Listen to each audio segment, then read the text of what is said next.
You have been lied to since childhood, not about history, not about politics, not even about money. You were lied to about what a complete human being looks like. They trained you to believe strength and intelligence cannot live in the same person. They turned it into a childish story so you would swallow it early. The dumb, strong guy, the smart, weak guy. Pick a side, stay in your lane, and that lie has a purpose. A man who is only intelligent can be overruled by fear, anxiety, hesitation, and a nervous system that collapses under pressure. He can think, but he cannot act when it matters. He becomes the man with endless theories and no execution. He becomes the man who is brilliant in private and shaky in public. A man who is only strong can be baited, provoked, emotionally hijacked, and manipulated. He becomes force without direction, a weapon with no strategy. He becomes the man who breaks people, then breaks himself. But a man who is both becomes a problem. Not a problem for society in the childish sense. A problem for every system that depends on weak men.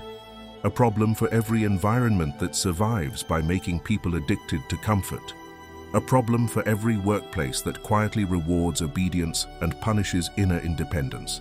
A problem for the modern machine that wants you distracted, soft, and constantly needing validation. Because when your mind is clear and your body is capable, you stop being easily steered. You do not panic fast. You do not fold fast. You do not beg for approval. You do not crave the dopamine drip. You do not look for someone to rescue you from your own life. That is why the lie was repeated so hard. So today we burn it. And we replace it with a method. A Japanese method. Not a gimmick. Not a trend. Not a self-help routine that dies in a week. A method that produces a type of person most of your generation has never met. Calm, capable, hard to provoke, hard to break, clear under pressure, reliable when life turns violent. This is Musashi's secret, and it is not what people think. Let us begin. Chapter 1. The divided man is always weaker. Look at your life honestly. You have probably built one part of yourself and neglected the other. Some people build the mind. They read. They analyze. They collect information like it is security. They become sharp on paper. They speak well. They know concepts. They can argue. They can explain. They can critique. But when pressure arrives, their body betrays them. The voice tightens. The breathing becomes shallow. The hands tremble. The eyes lose steadiness. The heart races like a trapped animal. The stomach turns. The mind becomes fog. The thoughts scatter. Not because they are stupid, because they are untrained, and they never realize this simple truth. Your mind is not floating in space. Your mind sits inside biology. If your biology is weak, your mind cannot fully express itself. Even when your ideas are correct, you deliver them like you are asking permission. Even when you know what to do, you hesitate because your nervous system treats bold action like danger. So you become the man who watches other people win with weaker ideas simply because their bodies carry them with steadiness. You are not being outsmarted, you are being outbodied. Now look at the other type. Some people build the body and neglect the mind. They train, they become powerful, they are confident, they are loud, they are respected by weaker men. They look strong, but their inner world is shallow. They do not reflect, they do not study, they do not sharpen strategy. They do not train emotional control. They do not develop depth, so they become predictable. An insult and they explode. A setback and they spiral. A woman's rejection and they collapse into bitterness. A criticism and they lose control. A bad day and they poison their whole house. They are strong, but not dangerous in the correct way, because the strongest version of you is not muscle alone. And it is not knowledge alone. It is integration, the fusion of mind and body into one system. And this is where Japan's old discipline is not just interesting, it is necessary. Chapter 2. Musashi was not a swordsman. He was a total system. Most people speak about Musashi like he was a talented fighter. That is shallow. Musashi was not a man who did sword practice. He was a man who forged a total system. He lived in a world where one mistake meant death. Not embarrassment, not losing followers, not losing reputation, death. And in that world, he understood something modern people still do not. A fight is not only about technique. A fight is also about timing, psychology, presence, perception, stamina, calm, discipline, and the ability to move without being emotionally hijacked. That last point matters more than people want to admit, because most men lose before the first strike. They lose inside themselves. They enter conflict already angry, already afraid, already desperate to prove something, already trying to protect ego, already thinking about how they look, already reacting to disrespect. So their actions become predictable. They become controllable. Musashi did the opposite. He trained his internal world to become quiet and stable. He trained his body to become reliable. He trained his perception to see openings others could not see because their emotions blinded them.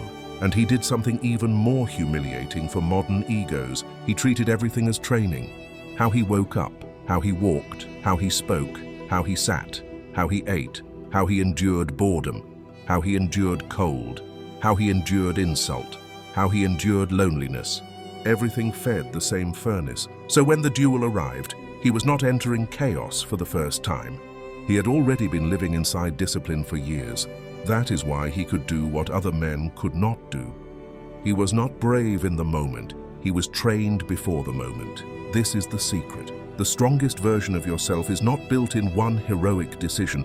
It is built by making your whole life a training ground. Chapter 3. The Japanese method has a name. There is a word that captures this way of forging. Shugyo. People translate it in different ways, but the meaning is clear. You choose hardship on purpose. You choose discipline on purpose. You choose repetition on purpose. You do not wait for life to shape you. You shape yourself. Shugyo is not comfort with a motivational quote. It is discomfort with intention. It is not about aesthetics. It is about identity. It is a method that turns a man into someone who does not negotiate with himself all day like a weak politician begging for votes. Because most modern men live like this. They negotiate with themselves about everything. Should I get up? Should I train? Should I work? Should I focus? Should I stop scrolling? Should I stop eating trash? Should I stop avoiding that task? Should I stop running from fear? And every negotiation is a loss. Because each time you negotiate, you teach your brain a lesson. You teach it that discomfort is optional. And once discomfort becomes optional, strength becomes impossible. Shugyo removes the option. It turns the path into law. And that is what builds the strongest version of you. Not mood, law. Chapter 4. Why modern men are weak in ways they do not understand. Before we build the system, you need to see the real enemy. Most people blame laziness. That is childish. Modern weakness is nervous system weakness. Your brain has been trained to treat discomfort as threat. A hard task feels like danger. A difficult conversation feels like danger. A silent room feels like danger. A gym session feels like danger. A cold shower feels like danger. A disciplined life feels like danger. So the body tries to escape. The mind creates excuses, and you call it personality, number. It is conditioning. Your nervous system has been shaped by a world that feeds you constant comfort and constant dopamine. Notifications, short videos, easy food, cheap entertainment, endless novelty, zero endurance. So your body is always slightly anxious and slightly addicted. Your attention span is weak. Your impulse control is weak. Your patience is weak. Your ability to endure boredom is weak. And boredom is the gate to mastery. If you cannot endure boredom, you cannot endure repetition. And if you cannot endure repetition, you cannot build anything powerful. Musashi's era demanded endurance. Your era sells you escape. So you must choose. You either become a product of your environment, or you become a man who trains against his environment. That is what Shugyo is, a rebellion against comfort, not with slogans, with daily practice. Chapter 5, the 3-pillar system. Here is the system, 3 pillars, body, mind, spirit. Body means physical capability and a trained nervous system. Mind means perception, focus, stillness, and clarity. Spirit means discipline, identity, and the refusal to negotiate with weakness. You build these three pillars together, not separately, because they strengthen each other. A trained body gives calmer biology. Calmer biology gives clearer mind. Clearer mind gives stronger discipline. Stronger discipline makes training consistent. Consistency makes the body stronger. It is a loop. And once the loop is built, you become hard to stop. Now, I will show you exactly how to build it. Chapter 6. Pillar 1. Make the body trustworthy. Your body is either your ally or your enemy. Many people live inside an enemy. Their body is weak, inflamed, tired, tense, restless, underslept, undertrained, overstimulated. So their mind cannot fully operate. They try to fix it with more coffee, more apps, more planning. But the issue is biological. A weak body produces a weak mental state. Not always, but often. Because when you do not train your body, your stress response stays immature. You have not taught your nervous system that discomfort can be survived calmly. So every challenge feels heavier. That is why you overthink. That is why you delay. That is why you hesitate. The body is not just muscle. The body is your ability to stay calm under stress. So your first goal is this. Make your body trustworthy. Not perfect, not aesthetic, trustworthy. Meaning when pressure arrives, your body does not panic. Meaning your breathing stays functional, your posture stays stable, your voice stays clear, your eyes stay steady, your hands do not shake like you are begging the world for mercy. How? Strength training. Not because it looks good, because it is nervous system training. When you lift something heavy with control, your brain learns this lesson. Pressure can be handled. That lesson leaks into everything. So here is your protocol. 4 days a week strength training, 2 upper body focused, 2 lower body focused, basic movements, push, pull, squat, hinge, carry, no fancy circus. Then, every day, walking. Because walking regulates stress chemistry, improves circulation, and builds a calm baseline. Then twice a week, short sprints or hard intervals. Because intensity teaches your body to survive a controlled storm, and that is what life is. A series of storms. Train the body so the storms stop shocking you. This is not fitness culture. This is becoming reliable. Chapter 7. Pillar 2. Train stillness until the mind becomes sharp. A weak mind is not a low IQ mind. A weak mind is a restless mind. A mind that cannot sit. A mind that cannot focus. A mind that needs constant noise. A mind that reacts too fast. That mind is not strong, it is enslaved. So you train stillness, 10 minutes every morning. No phone, no music, no background noise. Sit and breathe. Watch the mind produce thoughts. Watch it try to run. Watch it try to escape. You are not trying to become spiritual for aesthetics. You are training the muscle of awareness, because awareness creates a gap. And in that gap, choice is born. Without that gap, you are a machine. Stimulus, reaction, stimulus, reaction. That is how weak men live. Stillness is what breaks the chain. Stillness teaches you to observe impulses without obeying them. That is the core of self-mastery. And Musashi's calm was built from this kind of internal training, even if it did not look like modern meditation culture. You do not need mystical language, you need stillness. If you can sit with discomfort, you can sit with tasks. If you can sit with boredom, you can sit with repetition. If you can sit with fear, you can act anyway. So 10 minutes, every day, no negotiation. Chapter 8. Pillar 3. The spirit that does not negotiate. This is where the strongest version of you is actually forged. Not in the gym, not in the notebook. In the moment your mind tries to bargain with weakness. That is the moment that decides your future. Your spirit is the part of you that chooses action when your feelings disagree. Modern people worship feelings. They treat feelings like truth. I do not feel like it. so I will not do it. That is weakness. That is the language of a slave. Musashi's world did not permit that, so you must build a law inside yourself. You do what you said you would do, not perfectly, but consistently. How do you train that? You choose one hard thing every day. A hard thing you do first. Before entertainment, before comfort, before distraction. It can be cold water for 2 minutes. It can be 20 minutes of deep work. It can be the workout. It can be the task you have been avoiding. But it must be done with this attitude. No negotiation. Because negotiation is where weak self survives, and weak self does not want to die. It will offer you rational-sounding excuses. Do it later. Start tomorrow. Wait for the perfect time. You deserve rest. You have time.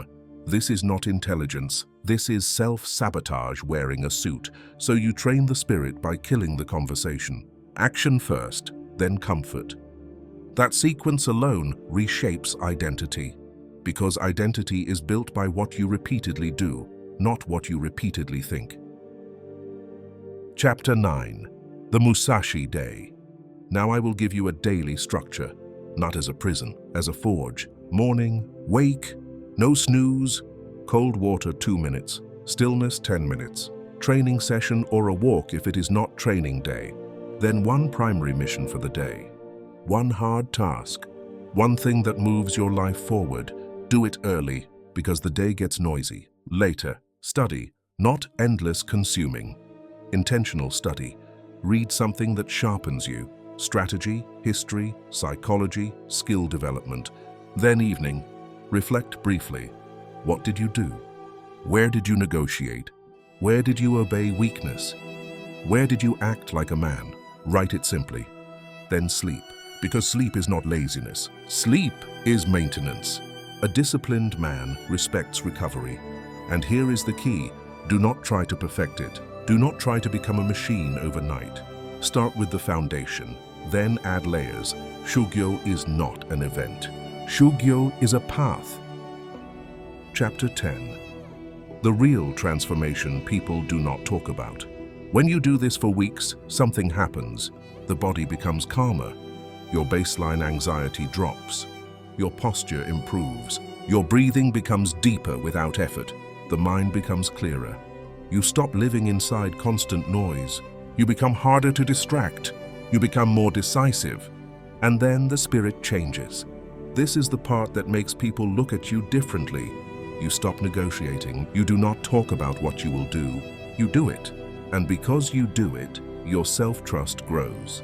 Most people have zero self-trust. They do not believe themselves because they have broken promises to themselves for years. Every time you say tomorrow and you do not deliver, you damage self-trust. And a man without self-trust cannot be strong. He becomes desperate for external validation. He becomes addicted to praise. He becomes dependent. Shugyo rebuilds self-trust. And once self-trust is rebuilt, you become dangerous in a quiet way. Because you no longer need permission. Chapter 11. The war you are really fighting.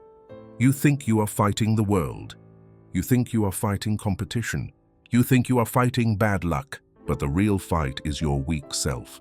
The version of you that wants comfort more than growth. The version of you that wants to be entertained more than disciplined. The version of you that wants easy dopamine more than deep achievement.